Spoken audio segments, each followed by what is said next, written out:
জানান নাই, এই পর্যন্ত আমাদের চাওয়া ছিল। ওনারা আমাদেরকে থামিয়ে দিয়ে আমাদের সাথে আলাপ আলোচনার মতো অবস্থায় অতিরিক্ত ফোর্স এনে ওনারা আমাদের উপর নৃশংসভাবে কত ধারা মোতাবেক জনগণের সেবক হয়ে জনগণের গায়ে হাত তুললেন, শারীরিকভাবে হ্যারাসমেন্ট করলেন। আমরা অপরাধ করলে আমাদেরকে আইনের হাতে সমর্থ করতে পারতেন। এইটা একটা নৃশংস নগ্ন বহির প্রকাশ। যার উপর হাত তুলেছেন তিনি একজন মুক্তিযোদ্ধা। তিনি বাংলাদেশ স্বাধীন না করলে আজকে যিনি অফিসার হয়েছেন তিনি চতুর্থ শ্রেণীর চাকরিও পেতেন না।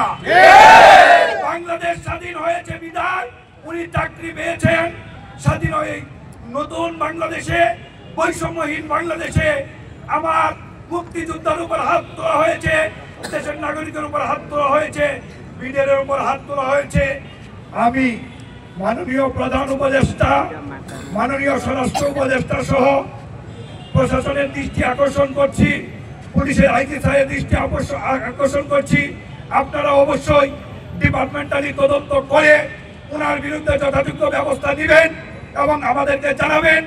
যদি না জানান তাহলে আমরা এটার বিরুদ্ধে দুর্বার আন্দোলন করে তুলব। প্রয়োজনে আন্তর্জাতিক মানবাধিকার সংগঠন, amnesty international, human rights watch, জাতিসংঘে আমরা এটা বাড়াবো।